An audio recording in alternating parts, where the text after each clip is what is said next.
एक घने जंगल में एक पीपल के पेड़ पर एक तोतों का झुंड रहता था।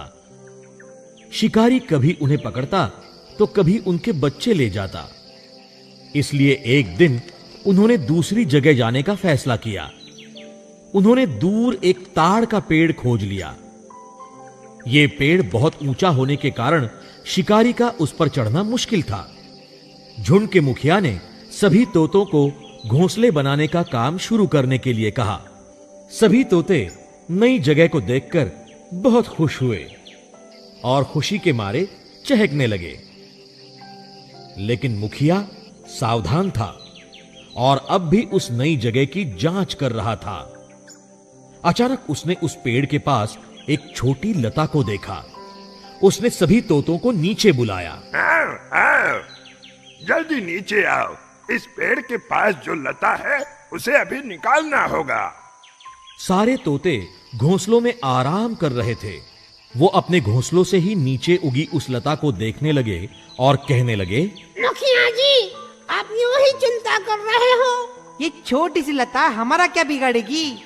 मुखिया उनको उस लता को निकालने की आवश्यकता समझाने लगा। आज ये लता नाजुक है, उसे निकालना आसान है, लेकिन वो हमेशा इतनी ही नहीं रहेगी। कुछ दिन बाद वो बड़ी सख्त रस्सी की तरह बन जाएगी। इसे अभी निकालना होगा। आगे जाकर ये शिकारियों का पेड़ पर चढ़ने का साधन बन जाएगी। वो आसानी से घोंसलों तक पहुंचेंगे और अनर्थ हो जाएगा। सारे तोते आराम से घोंसलों में बैठे थे। वो अपने मनोरंजन में रुकावट नहीं चाहते थे। मुखिया की बात वो रोज अगले दिन पर टालते रहे। टालते टालते तोतों ने उस लता को बढ़ने दिया।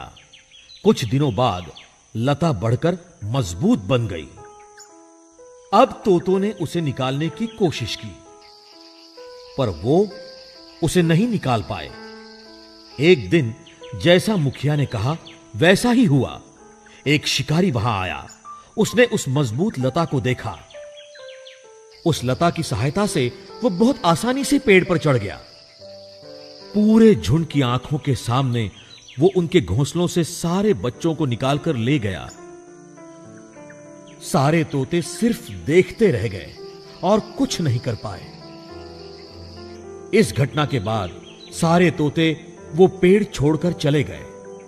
अपने मुखिया की बात न मानने पर वो बहुत पछताने लगे, पर अब बहुत देर हो चुकी थी।